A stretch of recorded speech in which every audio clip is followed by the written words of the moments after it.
우리 어린아이가 한 생명이 태어나면 부모는 그 아이의 미래에 대해서 무척이나 궁금해합니다. 이 아이가 어떻게 성장할까, 나중에 어떻게 될까 아주 궁금해하고 또 기대합니다. 그래서 우리 한국 문화에서는 돌잔치가 무척 중요하죠. 처음 그 첫 해를 잘 보내는 것에 대해서 감사하는 마음으로 돌잔치를 하는데, 돌잔치 때 꼭 하는 그 하이라이트가 있습니다. 뭐죠? 돌잡이를 합니다. 돌잡이. 우리 아이가 여러 가지 리스트 중에 무엇을 집을 것인가. 그래서 아이가 픽하는 게 아마 나중에 아이의 삶이 될 것이다, 직업이 될 것이다 하는 마음으로 그렇게 돌잡이를 정성껏 준비하는데요. 우리 부모님들은 본인들이 원하는 그러한 직업을 아이들의 손이 제일 빨리 가는 곳에 이렇게 연출해 놓는 그런 모습도 종종 보게 됩니다. 돌잡이가 얼마나 정확한지는 잘 모르겠습니다. 저희 아이들 중에 둘째는 돌잡이 할 때 공을 집었거든요. 그래서 얘는 스포츠 스타가 되려나 보다, 제가 그렇게 생각했는데 운동은 전혀 좋아하지 않는,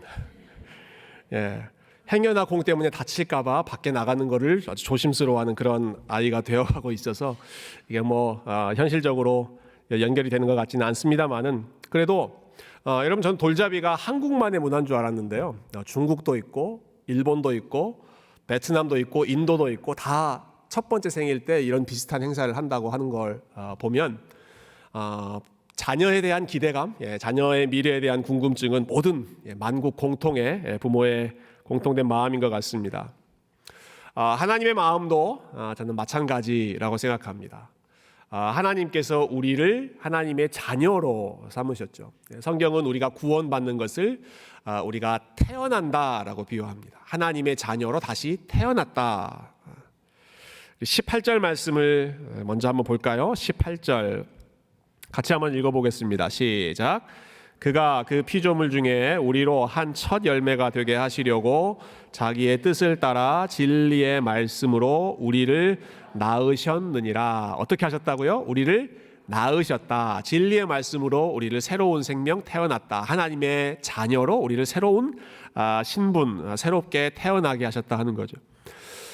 생명을 낳았을 때에는 그 생명에 대한 기대감, 또 계획이 있다고 말씀드렸습니다. 하나님께서 우리를 낳으셨을 때, 우리를 하나님의 자녀로 태어나게 하셨을 때 하나님이 가지고 계시는 기대감, 하나님이 가지고 있는 소망은 어떤 것일까?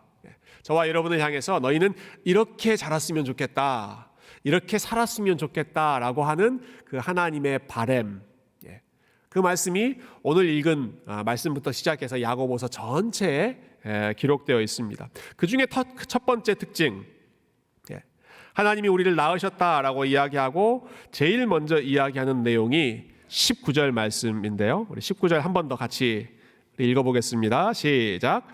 내 사랑하는 형제들아, 너희가 알지니 사람마다 듣기는 속히 하고 말하기는 더디하며 성내기도 더디하라. 아멘.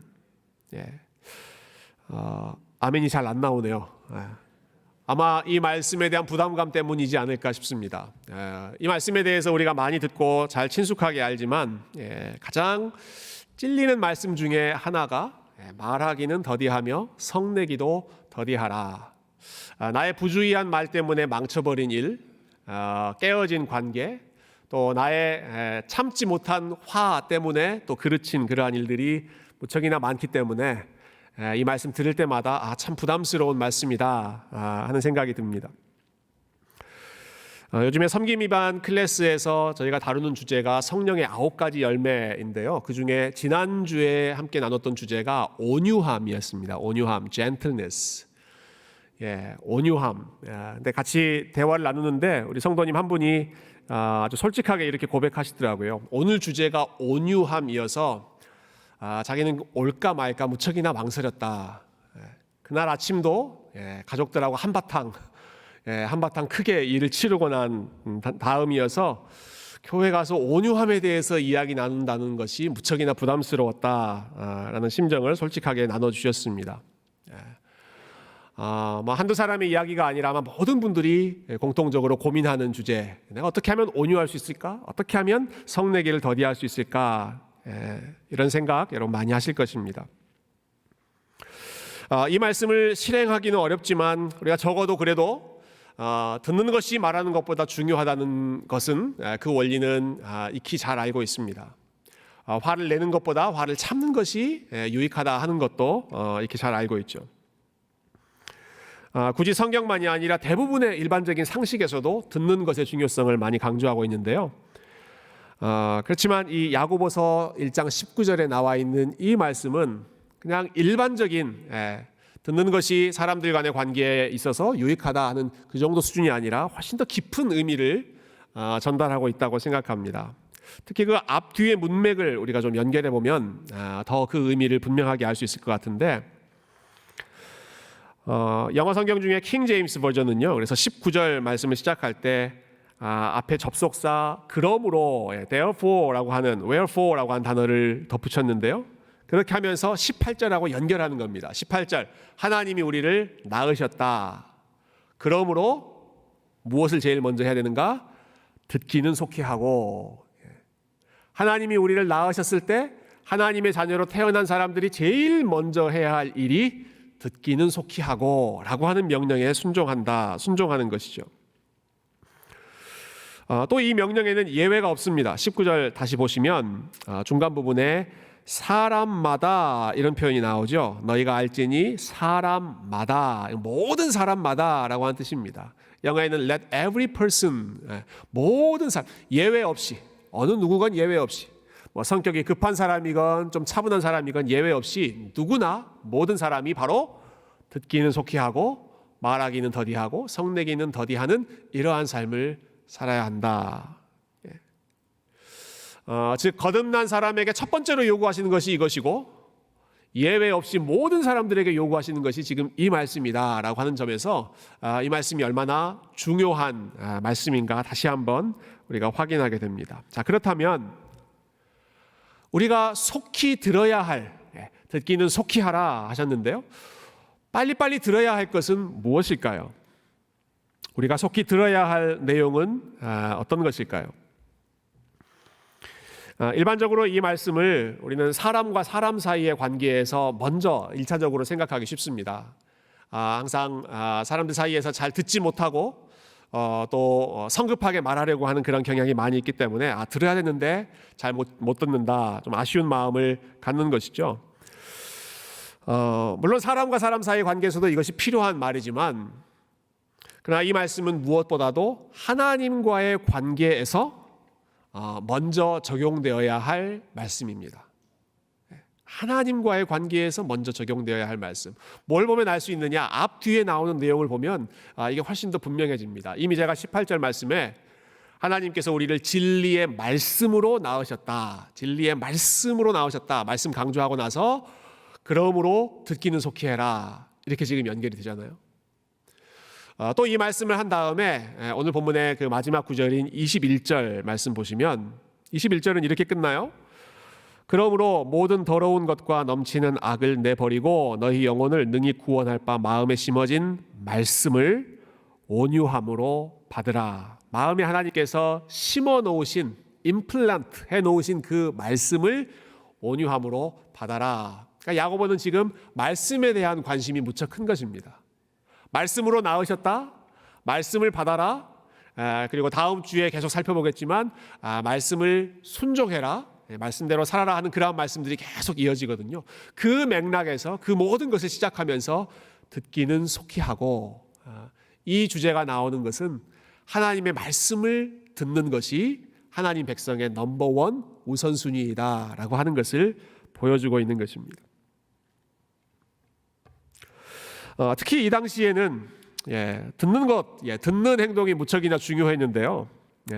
왜냐하면 듣는다는 것이 하나님의 말씀을 배울 수 있는 거의 유일한 기회였기 때문에 그렇습니다. 지금 저와 여러분처럼 책이 있는, 모든 사람들에게 책이 있고 아이패드가 있고 랩탑이 있고 클라우드가 있고 해서 어디서든지 읽을 수 있는 그러한 시대가 아니라 누군가 그 말씀을 읽어줘야만 하나님의 말씀을 배울 수 있는 시대였습니다. 성경도 부족하고 글을 읽고 쓸 수 있는 능력도 부족해서 지금처럼 우리가 한 자리에 모여 있을 때 한 사람이 말씀을 읽고 또 그 말씀에 대해서 설명하는 것이 당시의 사람들이 하나님의 말씀을 접할 수 있는 거의 유일한 기회였기 때문에 듣기는 속히 하라. 어떻게든 하나님 말씀을 가까이 하는 일에 열심을 내라 하는 것이죠. 그러니까 단순히 듣는 것, 소리로 듣는 것만을 지금 이야기하는 것이 아니라 들으라라고 하는 명령 안에는 오늘날 우리 시대로 적용한다면 말씀을 읽기도 하고 묵상하기도 하고 서로 말씀을 토론하기도 하고 예배 때 말씀에 선포된 말씀을 또 경청하기도 하고 말씀에 대해서 공부하기도 하는 말씀과 관련된 모든 활동들이 다 지금 듣는 것, 말씀을 들으라라고 하는 명령에 다 포함이 되어 있는 것이죠. 그것을 하는 것이 하나님 말씀을 가까이 하는 것이 하나님의 말씀을 속히 듣는 것이 하나님의 자녀로서 첫 번째 해야 할 의무인 동시에 의무라고 하면 항상 무거운 마음이죠. 하나님의 자녀에게 주신 가장 좋은 특권이기도 합니다. 말씀을 들을 수 있다. 말씀을 우리가 신속하게 들을 수 있다는 것은 열심히 해야지 하는 의무만이 아니라 말씀을 들음으로써 하나님을 알 수 있는 놀라운 특권, 자녀에게 주신 가장 큰 특권이 말씀을 가까이 할 수 있는 특권이죠. 자, 그래서 듣는 것을 속히 하라 이렇게 말씀하는데요. 이런 명령을 첫 번째로 강조한다는 것은 그만큼 듣는 것이 어렵다, 듣기를 속히 하는 것이 어려운 일이다라고 하는 것을 또 동시에 보여주기도 하겠죠. 몇 주 전이지만 우리 그 여호수아 말씀 마무리할 때 제가 했던 설교 중에 그 듣는 것의 어려움을 함께 나눈 적이 있습니다. 듣는다는 것은 이 대화의 주도권을 상대방에게 양보하는 것이고 또 듣는다는 것은 상대방의 말에 따라 나의 생각과 태도와 나의 삶을 바꾸겠다는, 바꿀 수도 있다는 그러한 가능성에 자기 자신을 열어놓는 행동이기 때문에 마음이 겸손한 사람, 배움에 열려있는 사람, 마음이 온유한 사람이 아니고는 잘 들으려고 하지 않는다. 그런 말씀을 함께 나눴습니다. 지난주에 제가 온유함에 대해서 이제 내용을 준비하면서 그 읽은 책에 이런 구절이 있는데 무척 인상적이었습니다. 온유한 사람의 특징을 한 가지 이야기하는데요. 온유한 사람은 보잘것없는 사람, 아주 연약한 사람들하고 어울리기를 마다하지 않는다. 온유한 사람은 아주 강한 사람, 아주 영향력 있는 그런 사람과만 친해지려고 하는 게 아니라 온유한 사람은 아주 연약한 사람, 그러면서 예를 드는 게 특별히 어린 아이들과 함께 있는 것을 피하지 않는 사람이 온유한 사람이다 라고 이야기했습니다. 여러분 혹시 스스로에게 한번 질문해 보시면 좋겠습니다. 나는 어린 아이들하고 같이 있는 것을 좋아하는 사람인가? 온유한 사람인가? 아니면 부담스러워하는 사람인가? 그러면서 이런 현실을 지적하더라고요. 많은 사람들이 아이들의 미래가 중요하다고 이야기하고 자기는 아이들의 밝은 미래를 위해서 헌신하고 있다고, 특별히 정치인들이 아이들 손잡고 이렇게 캠페인하면서 내가 출마하는 건 아이들의 밝은 미래를 위해서입니다 라고 홍보하지만 정작 아이들과 함께 앉아서 대화를 나누는 사람은 많지 않다. 아이들에게 직접 아이들의 목소리를 듣고 이야기를 들으려고 하는 사람은 많지 않다. 그러니까 저는 교회 안에서 가장 온유한 사람들이 많은 곳이 사실은 교육부라고 생각합니다. 우리 영아부, 유아부, 우리 어린 자녀들하고 직접 말도 안 통하는 그런 아이들하고 시간을 보내는데 기꺼이 헌신하는 분들이야말로 참 온유함을 실제적으로 훈련하는 분들이라고 생각하는데요.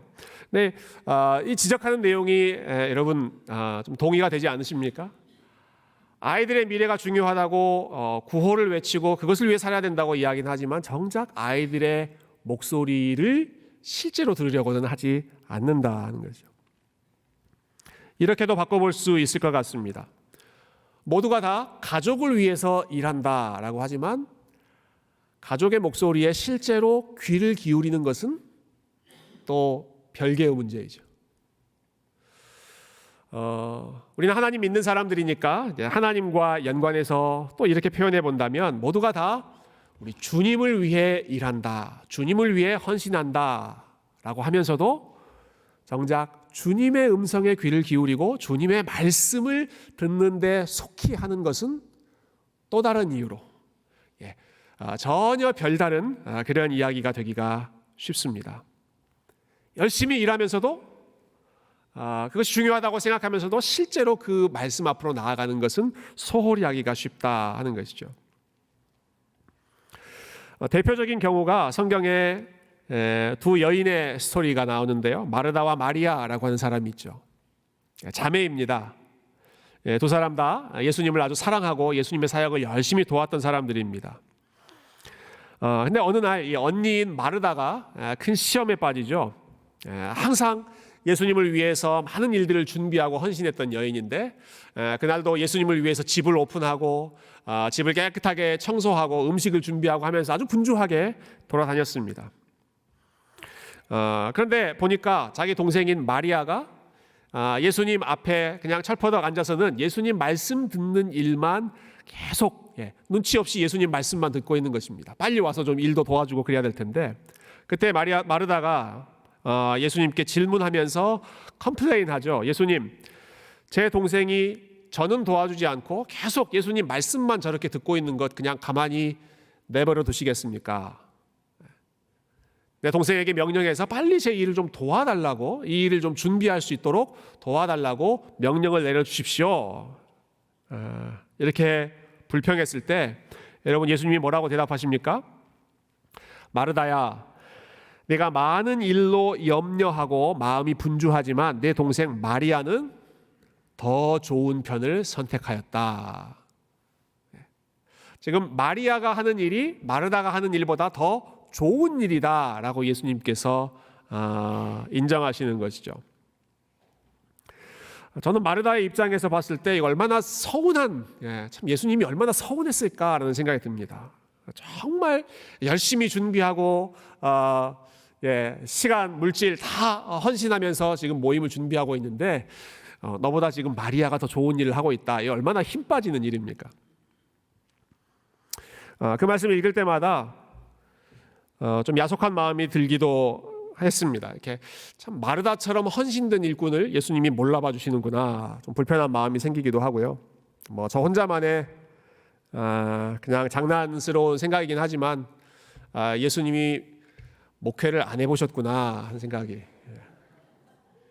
목회를 하면 교회 안에 마르다 같은 사람이 얼마나 중요하고 귀한 사람들인데 이 마르다가 서운해지면 여러분 교회는 힘들어집니다. 근데 왜 예수님이 이런 말씀하셨을까요? 마르다 힘 빠지게, 열심히 수고하는 마르다 기운 빠지게 왜 이런 말씀하셨을까요? 마르다를 사랑하셨기 때문에 그렇습니다. 마르다의 헌신과 수고를 예수님이 모르셔서 무시하기 위해서가 아니라 봉사하고 섬기는 것보다 말씀을 문자 그대로 그냥 말씀을 듣는 자리에 그냥 가만히 앉아 있는 것이 봉사와 섬김은 아무것도 별로 중요하지 않는 그러한 일이기 때문에 예수님 그렇게 말씀하시는 것이 아니라 마르다의 마음이 균형을 잃지 않도록 하기 위해서, 마르다의 마음이 잃어버리는 것을 다시 되찾게 하도록 하기 위해서. 자칫 잘못하면 우리가 주님을 위해 헌신합니다라고 하면서 정작 주님과 함께 있는 자리는 소홀히 하기 쉽기 때문에 주님을 위해 일하지만 주님과 함께 주님 앞에서 하나님의 말씀을 듣는 그 자리를 소홀히 할 수 있는 위험이 무척이나 많기 때문에, 특별히 열심히 있는 사람일수록 그러한 위험이 있기 때문에 마르다를 사랑하시는 마음에 마리아가 하고 있는 말씀 앞으로 나오는 이 일을 소홀히 하지 말라고 권면하시는 것이죠. 여러분 마르다가 이 말씀을 했을 때, 이 불평을 하고 있을 때 그 마음의 상태가 어땠습니까? 그가 말씀을 듣는 자리에서 잠시 멀어져서 자기 일에만 매여 있을 때 자기가 하고 있는 일을 불평으로 생각하기 시작했습니다. 그리고 나는 이렇게 죽어라고 헌신하는데 내 동생은 아무것도 하지 않는다, 비교하게 되고 나 혼자만 뼈 빠지게 지금 일하고 있다, 피해 의식에 사로잡히게 되죠. 자기의 일, 자기의 분주한 스케줄에 빠져서 하나님의 말씀을 듣는, 하나님의 말씀으로 그 마음이 채워져 있을 때에는 오히려 열심과 헌신과 아주 간절한 봉사가 그 마음을 더 지치게 만드는 그러한 일이 될 때가 많기 때문에 여기에 대한 예수님의 처방약은 마르다야, 분주한 삶을 잠시 내려놓고 말씀을 듣는 자리로 너의 마음을 말씀으로 채우는 일에 우선순위를 두어라 하는 것이죠. 저와 여러분의 삶이 다 바쁜 일정으로 하루하루 돌아가고 있습니다만 특별히 연말이 되면 더더욱 우리의 삶과 마음이 많이 분주해집니다. 긴급하게 마무리해야 할 일도 있고 또 연말에 만나야 될 사람, 또 캘린더가 아주 빼곡하게 채워질 수도 있고 교회 같은 경우는 연말에 예산, 새해 계획, 또 수련회 준비, 성탄 준비, 송구 영신 준비 이러한 여러 가지 일정들 때문에 참 교회를 열심히 헌신하는 분들일수록 마음이 분주해지고 또 복잡해지기가 쉬운 시즌이 이 연말의 시즌인데요. 여러분 이럴 때 우리의 삶이 바쁠 때 우리가 하고 있는 일들이 점점 많아지고 책임감이 더 많아질 때 가장 먼저 해야 할 일이 듣기는 속히 하는 것. 우리 하나님의 말씀에 더 먼저 다른 어떤 것보다도 먼저 달려나가는 것이 우리에게 가장 중요한 우선순위인 줄로 믿습니다. 여러분 특별히 성탄의 시즌이기 때문에 성탄의 시즌에는 하나님 말씀 중에 이 복음서에 있는 말씀, 예수님이 어떤 삶을 사셨고 무슨 말씀을 가르치셨는지를 직접 읽어보고 또 같이 묵상하고 예수님께 더 우리의 귀를 열어드리는 삶이 이 성탄의 시즌에 무엇보다 필요한 삶인데요. 말씀을 읽고 있는 분들은 여러분 계속해서 말씀을 열심히 읽으시면 좋을 것 같고요. 혹시 아직 성경에 대해서 친숙하지 않은 분들, 아직 내가 말씀을 제대로 안 읽어봤다, 지금 말씀을 열심히 들으라고 하는데 어떤 말씀을 들어야 되는가, 제가 여러분들께 추천해드리고 싶은 것은 요한복음 말씀을 우리 크리스마스가 될 때까지 한번 읽어보시길 바랍니다. 요한복음. 요한복음 말씀은 하루에 한 2장씩 정도 여러분 읽으면 크리스마스 될 때까지 충분히 읽을 수 있는 말씀인데요. 요한복음에는 특별히 예수님의 설교가 제일 많이 나와 있는 말씀이기 때문에 그 말씀을 읽으면서 예수님이 정말로 무엇을 가르치셨는지 속히 듣고 예수님을 향해서 마음을 활짝 열 수 있는, 저와 여러분의 마음이 이 연말에 하나님의 그 풍성한 말씀, 예수님에 대한 그 사랑의 말씀으로 가득 찰 수 있는 복된 연말이 될 수 있기를 주님의 이름으로 축원드립니다. 자, 한 가지만 더 생각하고 오늘 말씀 정리하겠습니다.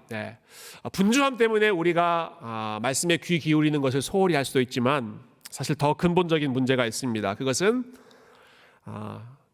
나의 마음과 생각을 말씀의 다스림을 받고 말씀에 따라 내 삶을 바꾸고자 하는 그러한 마음, 순종의 마음, 그러한 마음이 없기 때문에 우리가 듣는 것을 더 게을리할 때가 많이 있습니다.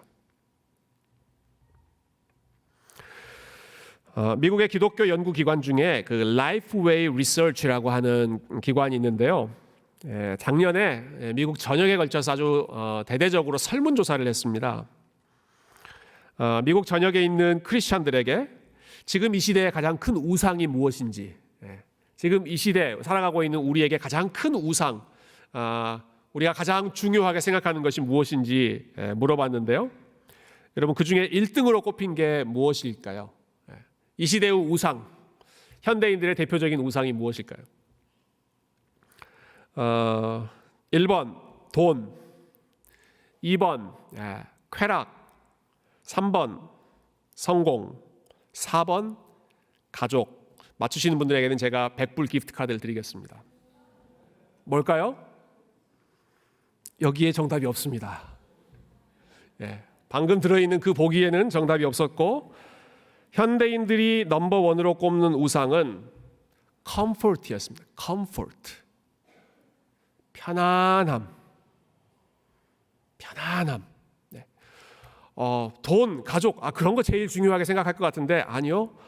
편안한, 자기의 삶이 간섭받지 않고 자기의 삶이 이렇게 저렇게 영향받지 않고 하고 싶은 대로 살고 싶은 편안한 마음, 자신의 컴포트 존, 안전지대 안에서 벗어나지 않고 거기에 그대로 있고 싶은, 이런저런 변화를 위해서 본인이 노력하거나 하지 않고 그냥 원래 있던 대로 편하게 살고 싶은 그 마음이 현대인들이 가지고 있는 넘버원 우상이라고 합니다. 응답한 사람 중에 67%가 편안함이 나에게는 우상이다 라고 답변했다고 하는데요. 여러분, 그런데 하나님의 말씀은 우리를 편안한 상태로 놔주지를 않습니다. 우리의 생각에, 우리의 삶의 변화를 요구하죠. 자꾸 우리를 불편하게 만듭니다. 이렇게 해야 된다, 이것은 잘못된 것이다, 이렇게 살아야 한다. 자꾸 하나님의 말씀은 우리를 쿡쿡 찌르기 때문에 하나님의 말씀을 듣는 것이, 가까이 하는 것이 무척이나 부담스러운 일이 되는 것이죠. 그래서 구약 성경의 이스라엘 백성들도 여러 가지 우상을 섬겼는데 그들이 우상을 섬겼던 동기는 결국은 자신들의 편안함을 지키고 싶은 마음에서였습니다. 사람들마다 나무로도 신을 만들고 돌로 신을 만들고 또는 금으로 신을 만들고 여러 가지 형상으로 만들어 세워놓고 그 앞에서 제사도 드리고 그 앞에서 기도도 했는데요. 왜 그렇게 이스라엘 백성들이 그렇게 나무로 만든 신, 돌로 만든 신 앞에 열심히 제사를 드렸는가? 한 성경학자는 이렇게 그 이유를 설명했습니다. 이스라엘 백성들이 죽어있는 그러한 우상을 열심히 섬겼던 이유는 그것들이 아무 말도 하지 않았기 때문이다. 말을 할 수 없는 신, 아무런 대꾸를 하지 않는 신이기 때문에 그저 자기 자신이 원하는 것을 마음껏 쏟아놓고 마음껏 본인의 소원을 빌고 편한 마음으로 돌아올 수 있었다라고 하는 것이죠. 그 앞에서 어떤 소원을 빌든지 어떤 욕망을 쏟아놓든지 간에 거기에 대해서 아무런 제동도 걸지 않고 아무런 변화도 요구하지 않는 이스라엘 백성들은 자기들에게 말하는 신을 허락하지 않았던 것이죠. 말하지 않고 그냥 들어주기만 하는 그러한 신을 원했기 때문에 여러 가지 우상들을 만들어 놓고 섬겼다는 것입니다. 그래야 본인들의 컴포트에서 벗어나지 않고 본인들의 마음에 있는 그 욕심들을 그대로 유지하면서 살 수 있었기 때문에. 근데 하나님은 어떤 분이십니까? 아주 귀찮을 정도로 끊임없이 말씀하는 분이시죠. 아주 시시콜콜 이것저것 우리에게 계속해서 우리의 양심에, 우리의 마음에 하나님이 원하시는 것을 계속해서 말씀하시는 분이십니다. 우리가 원하는 욕심을 그냥 눈 감아주면서 허허 웃어주시기만 하는 것이 아니라 거기에 대해서도 하나님이 원하시는 것이 무엇인지, 하나님이 기뻐하시는 삶이 무엇인지를 계속해서 지적하시는 것이 말씀의 역할이기 때문에 이 말씀은 때로 우리의 마음을 불편하게 할 때가 무척이나 많이 있습니다. 여러분, 그런데 하나님은 왜 그렇게 우리에게 말씀하기를 좋아하실까요? 야고보는 왜 교회의 성도들을 향해서 다른 무엇보다도 하나님 말씀 듣는 것을 우선적으로 해라라고 강조하고 있을까요? 하나님이 저와 여러분을 사랑하시기 때문에 그렇습니다. 하나님이 우리를 사랑하시기 때문에 그냥 우리가 가지고 있는 그 생각만으로 살아가면 반드시 잘못되기 때문에 하나님의 말씀의 컨트롤을 받고 하나님의 말씀으로 스크린되는 삶을 살기를 원하시는 것이죠. 예레미야 선지자가 참 통찰력 있게 지적했는데요. 만물보다 부패한 것이 사람의 마음이다 이렇게 했습니다. 만물보다 부패한 것이 사람의 마음이다. 우리의 마음이 결코 선한 것이 나오는 소스가 아니라 만물보다 부패한 것이 사람의 마음이다. 여러분 생각이 가장 부패한 것 한번 생각해 보십시오. 그것보다 더 부패한 것이 사람의 마음이어서 사람의 마음은 그냥 있는 그대로 그냥 흘러가는 대로 내버려두면 되는 것이 아니라 어떻게든 말씀의 멍에로 그 마음을 붙잡고 말씀의 무게로 우리의 마음의 욕심과 혈기를 억눌러야만, 그래야 온전한 삶, 그래야 좋은 삶을 살 수 있기 때문에 하나님께서 그렇게 귀찮을 정도로 계속해서 말씀으로 우리 가운데 다가오시는 것이죠. 그래서 듣기는 속히 하라 권면하는 것입니다. 무엇보다 우리의 악한 마음을 내려놓고 하나님 말씀으로 우리의 마음을 컨트롤하는 그 자리로 열심히 나아가는 그러한 삶이 하나님께서 원하시는 지혜로운 삶이죠. 우리가 지난 금요일 저녁에 솔로몬에 대한 말씀을 나눴습니다. 오늘 말씀과 아주 잘 연결되는 부분이죠. 솔로몬이 왕이 되었을 때 하나님께서 솔로몬에게 너 무엇을 원하느냐 물어보셨습니다. 네가 원하는 것 한 가지를 얘기해라 말씀했죠. 그때 솔로몬이 하나님 앞에 구했던 것이 무엇이었죠? 지혜를 구했는데 그 지혜가 우리말 성경 히브리어 원어에는 이렇게 표현되어 있습니다. 저에게 듣는 마음을 주십시오.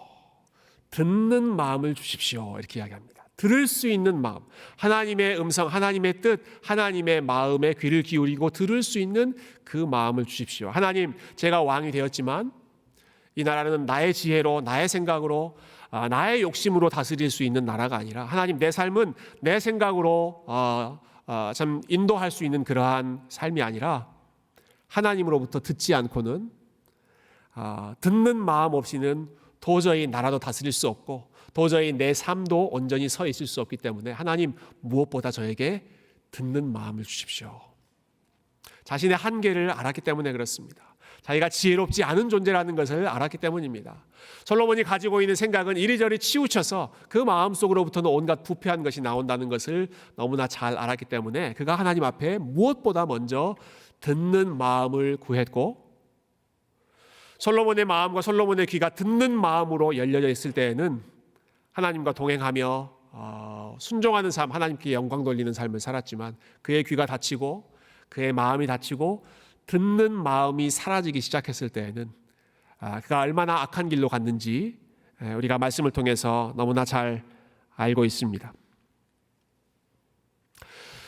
사랑하는 성도 여러분, 오늘 야고보의 권면을 기억하시면서 듣기는 속히 하고 하나님 말씀을 듣고 읽고 가까이 하는 그런 삶을 이번 한 주 동안에 부지런하게 열심히 부지런하게 하나님 말씀 앞으로 달려가실 수 있는 저와 여러분의 삶이 되기를 소망합니다.